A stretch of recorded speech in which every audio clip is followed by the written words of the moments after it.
A year ago from this week, that's the official exoneration of Elizabeth Johnson Jr. Were there times you guys talked about what that must have been like, what that must have felt like to be in her shoes? Yeah, we talked about that a lot, how all those people must have felt so alone, but it was just something so preposterous. You are overhearing a conversation I had with Lucas, who is now a high school student in North Andover. Some people were dying for this. When Lucas was in middle school, his civics class petitioned the Massachusetts legislature to clear the name of the last victim of the Salem Witch Trials, more than 3 centuries after the tragic events of 1692. This story and many others are part of the latest exhibition at the Peabody Essex Museum that features original objects from one of the most notorious chapters in our nation's history, the Salem Witch Trials. You'll hear more from Lucas in a bit.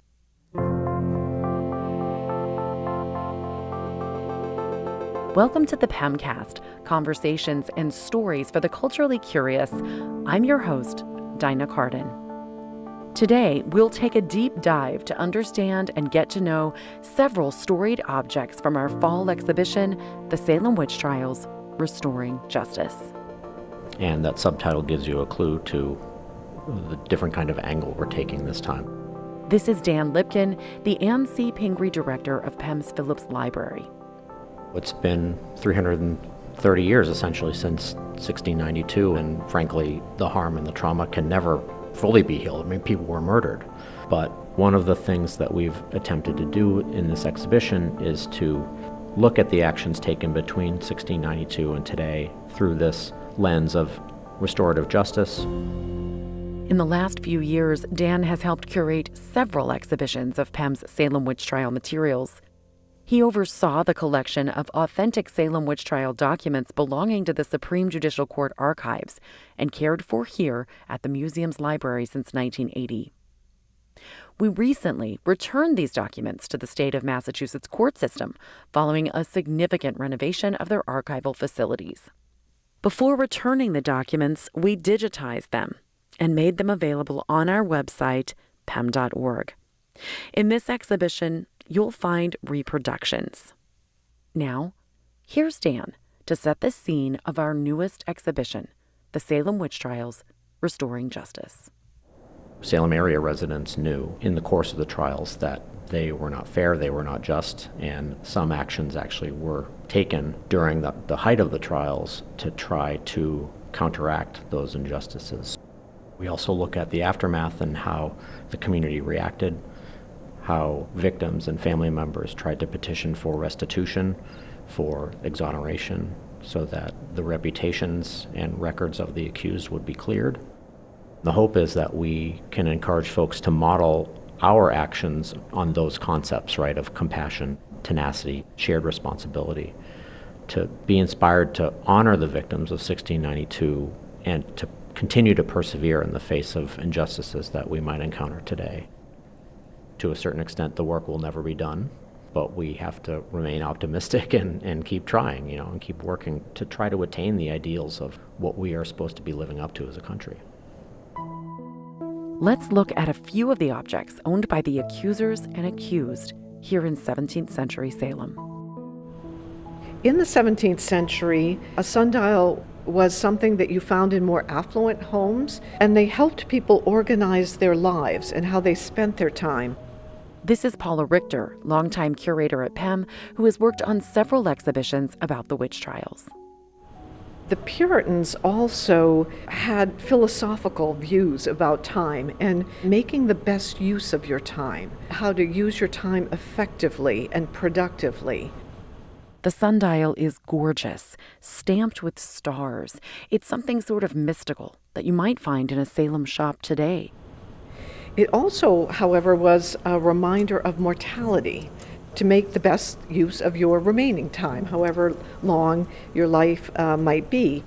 So there were these 2 threads of thinking related to time in addition to just keeping track of the hours, so to speak. Who knew the Puritans would understand my wrist tattoo, which says time? Oh. It's the same meaning. It's a brass sundial that was owned by John and Elizabeth Proctor, who both were accused during the Salem Witch Trials. The Proctors were prosperous farmers, and they lived to the west of Salem town in an area that was part of Salem Village, and it's now part of Peabody, Massachusetts, not far from Salem. The Proctors rented a large piece of property for agricultural production. They also ran a tavern. They had a license to sell alcoholic beverages and serve food as taverns did in the 17th century. The couple likely enjoyed some affluence because they had multiple revenue streams. This sundial descended in the Proctor family and came into the museum's collection just after 1900. It has the date inscribed on it, so 1644 was when it was made. It was likely made in London, and it's covered with a variety of design motifs. There's a pinwheel underneath the part of the sundial that actually would cast a shadow on the numbers on the face of the sundial. It has Roman numerals that mark the hours. The Proctors' stories are really quite gripping in a lot of ways. John Proctor petitioned on his own behalf, but also on behalf of others who were being falsely accused during the Salem Witch Trials. He wrote to Boston ministers. He asked them to intervene. Many people came to the defense of the Proctors. Their neighbors, other family members came forward at great risk to themselves to say that they could not imagine that this couple had been accused of the crime of witchcraft. There was a Boston merchant named Robert Califf who, shortly after the trials ended, authored a book in which he gathered up a lot of information. Robert Califf recorded that John Proctor pleaded for a little respite of time, but it was not granted. So he just asked them just to wait just a little longer, see what happens, Yes. and instead they went ahead and executed. That's correct, shortly after that. He used another interesting phrase. He said that John Proctor was not fit to die, and fit at the time meant ready. He was not ready to die, and Proctor did spend some time trying to get his affairs pulled together as much as he could prior to his execution. That is also very clear in some of these accounts from 1692. The fact that the one object we have related to him also related to time is, I think it's very compelling and very potent. What happened to his wife, Elizabeth? She was also tried and she was convicted, but she was granted a reprieve because she was expecting a baby. She was pregnant. The Puritans did not want to have a pregnant woman executed. They just thought that was morally inexcusable, and they did not do that. And so Elizabeth remained in jail, and in January she gave birth to a baby, a son. She named him after John Proctor, and then she was released from jail in the early summer of 1693. This is one of the saddest stories I've heard us tell. Oh, it is very sad. How compelling some of these stories are, I think, is what makes us want to reflect today on the injustices of 1692, what it meant then, and how we can learn about these stories and different things going on even to the present.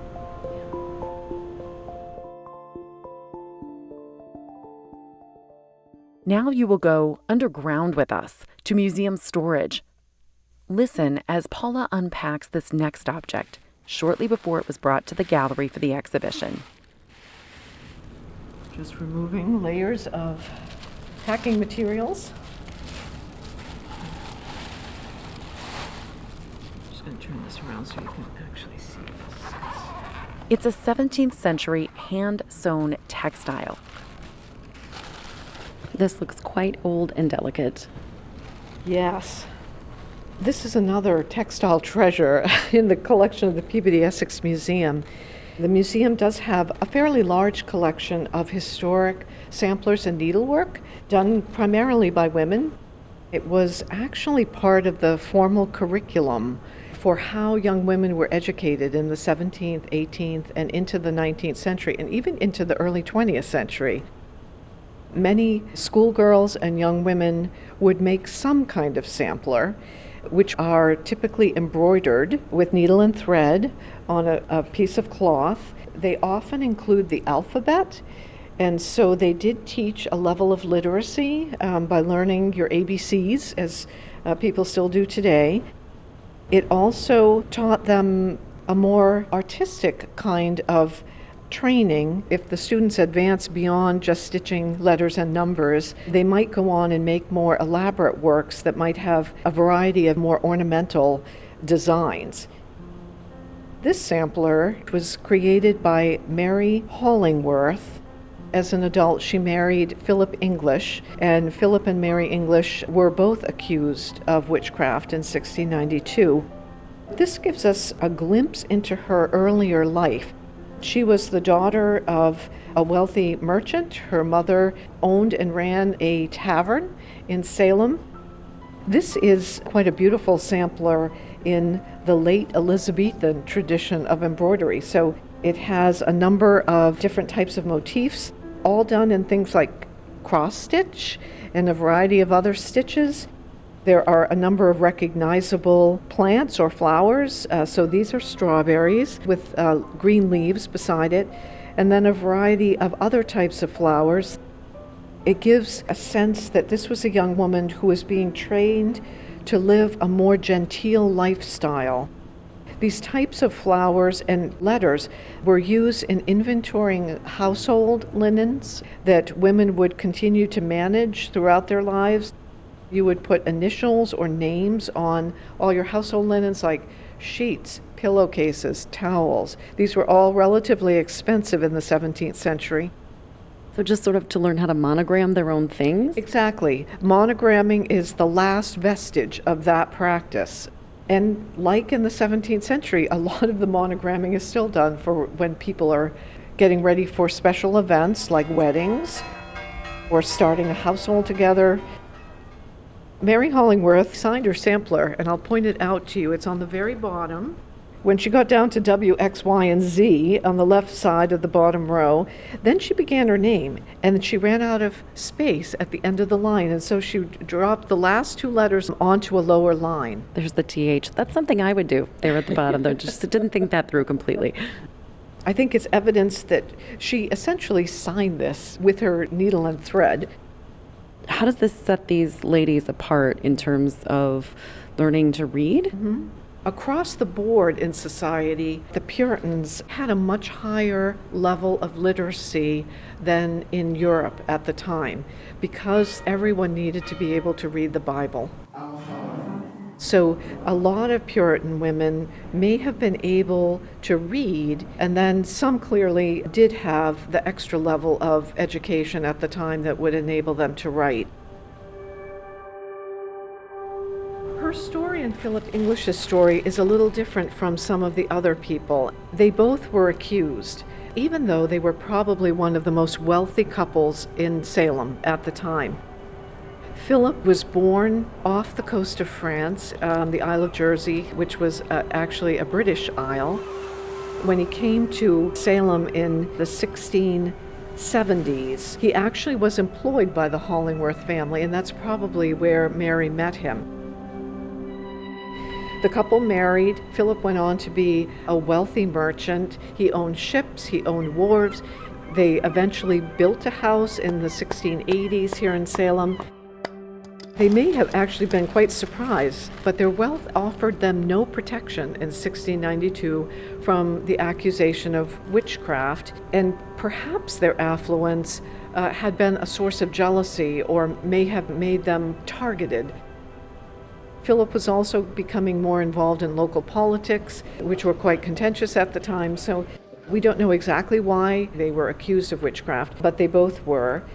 Mary was put in jail first, and Philip a few weeks after. But then the jails by the late spring of 1692 were already overflowing. And so the Englishes were actually sent to Boston, and they remained there awaiting trial. They were aided by friends and potentially even some ministers in Boston, and they fled to the colony of New York until after the trials ended.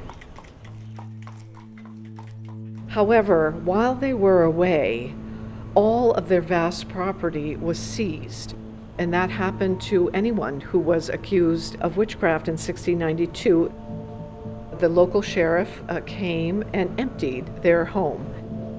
And Philip English petitioned the court and the colony of Massachusetts to reclaim his property and receive restitution and to clear his name and his wife's name, really for the rest of his life. After submitting petition after petition, he got some compensation in the early 1711 and 12 when they began to do that. But it was such a small portion of the amount of property that he lost. He continued, and in 1718, he got his final payment from the Massachusetts Bay Colony.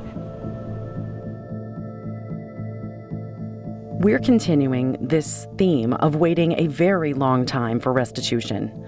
How about when what was stolen was your reputation? As the people of Salem started coming to their senses after these tragic events, a woman named Elizabeth Johnson Jr. was pardoned along with a few others. But she was not formally exonerated, meaning she was not fully absolved from the crime of witchcraft until just last year. Dan Lipkin tells this story. In front of us, we have the petition of Elizabeth Johnson Jr. that she wrote to the Massachusetts legislature. This is a document from 1712.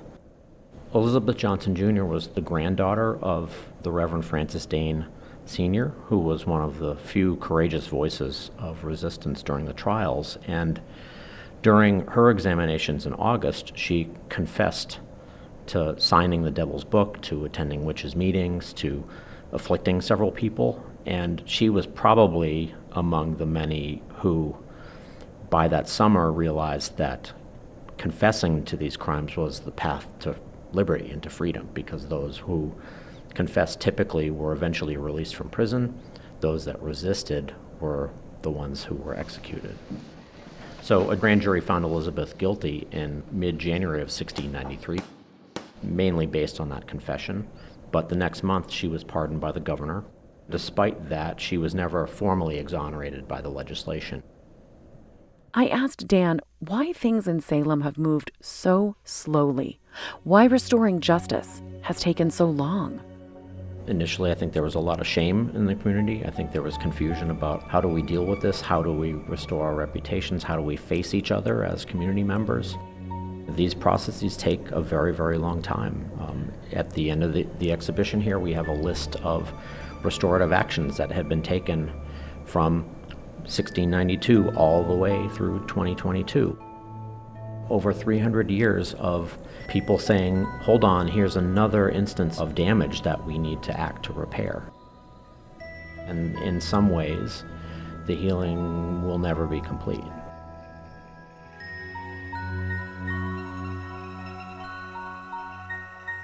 Next to the petition from Elizabeth Johnson Jr. is a copy of an act that formally cleared her of the crime of witchcraft. In the 2021 to 2022 cycle of the Massachusetts legislature, a middle school class in North Andover had recognized that Elizabeth Johnson Jr. of Andover had never been formally exonerated, and so they acted with their local representative. We're talking about 330 years after the trials, so it's still happening.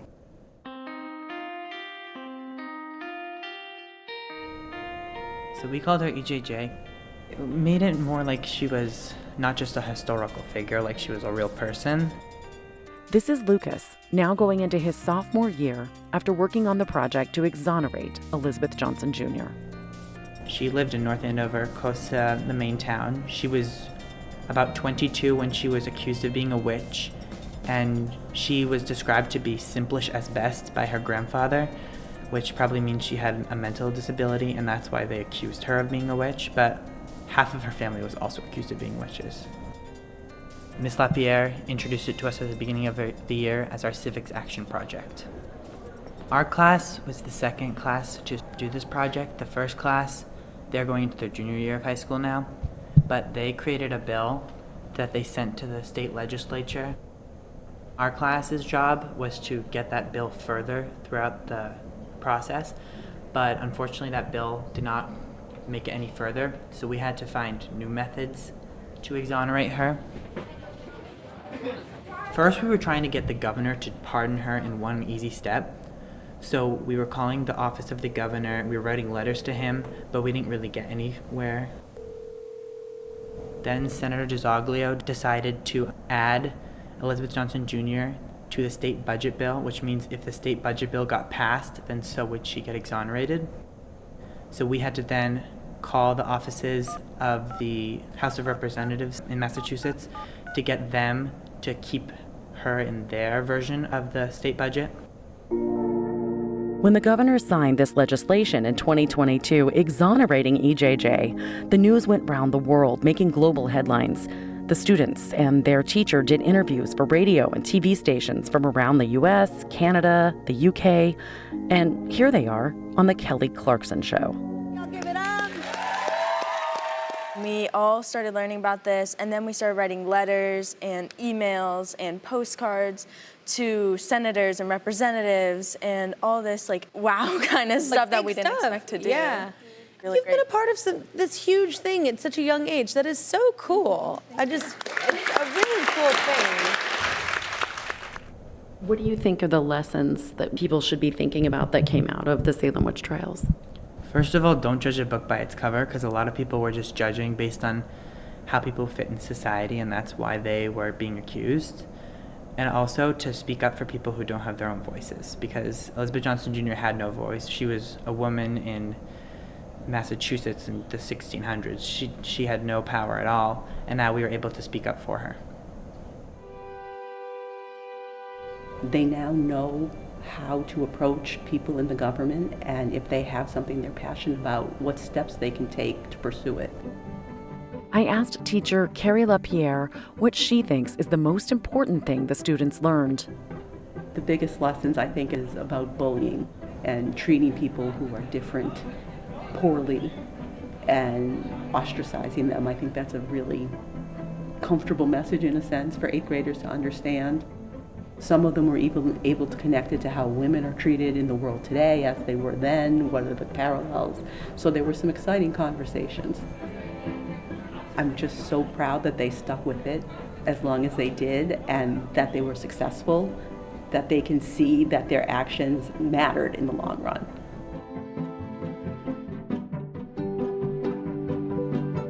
The Salem Witch Trials Restoring Justice is on view September 2nd through November 26th, 2023. For a more complete tour of objects in our collection that belong to the accusers and accused, find our Witch Trials Walk at PEM.org. In addition to furnishings and household items, you'll hear about 19th century Witch City souvenirs. And the 90-minute self-guided walk takes you to key sites around downtown Salem. Hungry for more Witch Trials-related content? Go back and listen to our other witch trial-related episodes of the PEMCast at PEM.org. This episode was produced by me, Dinah Carden, and edited and mixed by Erica Sutter. The PEMCast is generously supported by the George S. Parker Fund.